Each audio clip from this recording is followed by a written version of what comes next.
Hello and welcome back. So now I'm putting the stationary engine back together again and finishing it off. So let me show you what it looks like. So this is it. It's all painted. So I've got to clean some bits off. Like here, if you're wondering why that's wet, so what I do is I have a little knife, and when it's dry, I put it off and you get a perfect sort of cut round, if you know what I mean. But I haven't done that yet. I'll put the exhaust back on with the new gasket. So the next thing is we're actually going to put the carburetor back on. So I've actually got some new gaskets for this as well. So I don't know if you can see them. There's one in there, one there. So let's get it on. So I've actually managed to get the petrol tank back on. So yeah, it's going quite well. Like I say, it'd be nice to get it done, but I don't want to touch the fuel pump bit side of it yet because it's still a little bit wet, a bit tacky around there, and I don't want to ruin it. I have this habit of getting a bit excited and I start putting it all back together again, then I ruin the paintwork. So we're not going to touch it anymore tonight. So that's it for today at the moment. So I'm going to be back on it in the morning. So there's the fuel pump. You can see it working.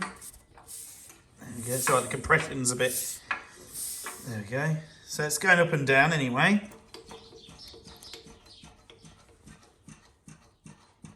Can you hear that? Can you hear that air? Hang on. It is. Try again. That's exciting. Listen. Good sign. Good sign. So, I think next we're going to put the oil in it. So I'm actually going to pour the oil in this side because it's a bit easier, less mess. I've just got to clean this edge up because I always paint on the edge a little bit, then I take this off and then you get a nice, perfect, cut. So let's get that done. So as you can see, look, I've scraped the paint off. So what I used to scrape, look, I've still got to scrape a bit off here yet, where I accidentally touched things. Where is my scraper? Let me show you what it looks like. Oh, there it is. It's right in front of me. So this is what I use. I have one of those with a really good sharp blade on, and you can just, as soon as it's dry, you just go around the edges and it just comes straight off. Look, I've already done this side, look. So look how good that edge looks now. I'll just do it with that. So we'll wait for it to fully dry, go like that, and then give it a very light wide brushing to get the little bits off. I've still got to do the inside. I've started on the inside. And I've got to do this wheel yet. But yeah, and it's the same, I use it on like the edges of here. And then like you can see, I've done that bit already. I just need to wire brush the little edge bit to make it a bit better. But yeah, we're getting there.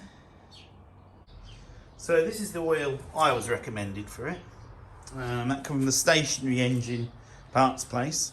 I'm going to use this oil can to fill it up with. Now this is actually my granddad's. I found this in his shed. Well, actually I remember it when I was little, but this was always in my nan and granddad's garage. So it's quite old. It's perfect condition though. Just give it a wipe out. I sometimes use it for new oil and old oil, but it's just handy because you've got the spout so you can pour it in. So another thing I'm going to do, I'm actually going to put the oil in before I put this cover on. Because I cleaned it out in here, there's no oil in there, in this little recess. So I'm going to pour a bit in there using this can before I fill it up. So yeah. Right, let's get it filled. So what I'm doing is just, like I say, filling this little rail up along the side before we fill up the main part of the engine. I don't know how much this holds, so I'll have to get some more. Right, let me get it done.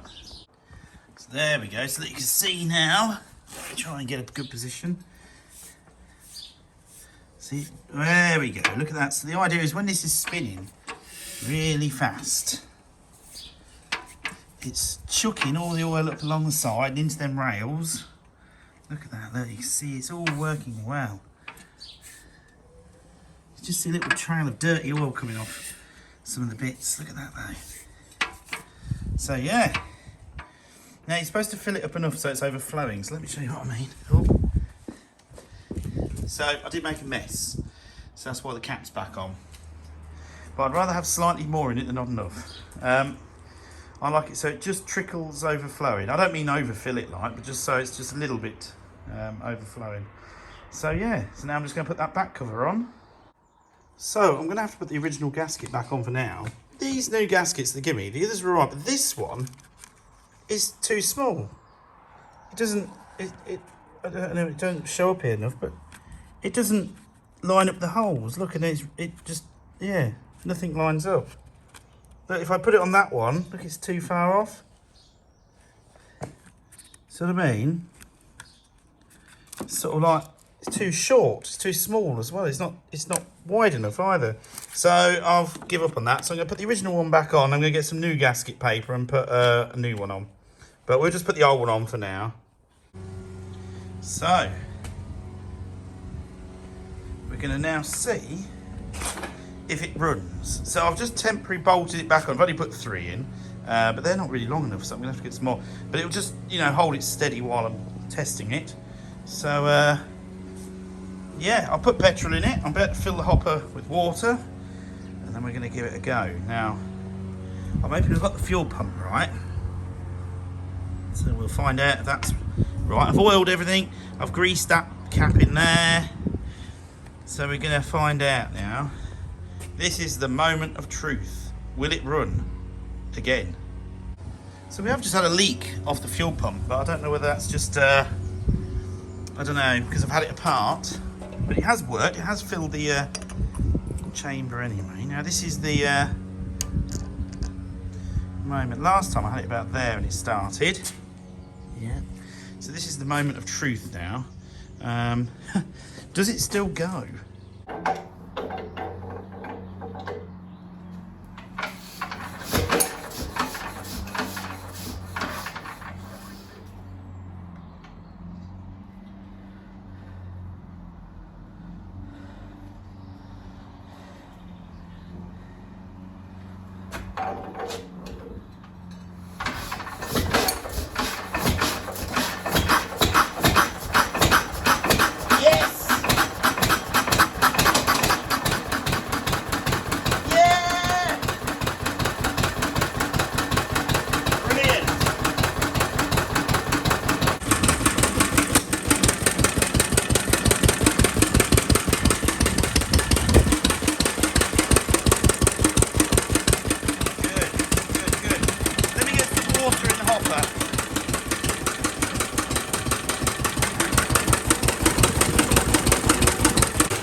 So I've stuck the water level transfer on, and I've stuck the arrow. Look, I've done it there like that. I think that, yeah, it looks all right.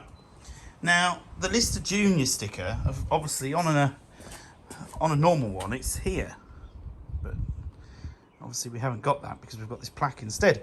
So when I got it, somebody had put it on here, on the side.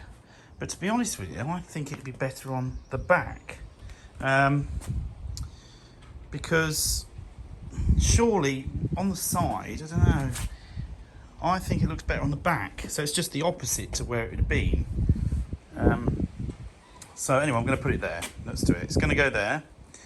Now, this other Lister here, this sticker here, I see these on the petrol tanks. Now, the issue I've got is it's half under the tank straps, and I can't adjust the tank straps any more than they already are. So what I thought is, instead of having it there, I might put it there. It fits perfect there. Look at that. So then it, you know, I think that'd look alright. So I think I'm going to put that on the side of the tank. I'm still debating on that. It's just literally, it's not going to fit in there, and it's going to be covered by the tank strap. So I think it might look a bit naff. So yeah, I'm thinking do it on the side of the tank. Then, you know, it looks smart from this way. Because of course the Lister's not on the front. So yeah, let me have a look. Well, I have to say that was awful putting that on.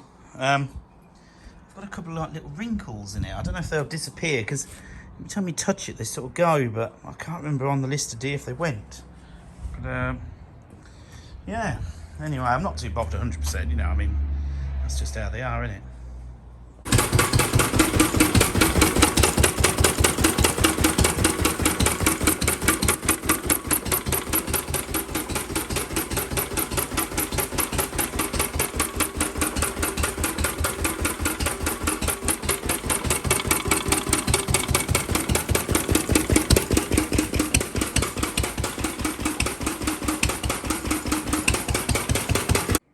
So a couple of adjustments still need making. There's a couple of split pins are missing in there. And I've just been and got some bolts, because these are really nice old bolts, but they're no good. I've got some new ones, a bit longer. Same thickness, but a bit longer. So yeah, so the next thing is we're going to rub the stand down. I'm thinking of doing this in green and the wheels red. And then I'm going to do that frame in a teak sort of varnish. So we're going to have to lift this engine off, but I might rub most of it down, then take the engine off, because there's not going to be a lot of dust, I don't think. It only wants like a light rub over. So yeah, so that's it for this video. Hope you enjoyed it. So next video will literally be the finishing touches on the engine and the trolley, and then we'll do a start up and stop video, if you like. So yeah, so thank you for watching, and I'll see you all very soon with a new video.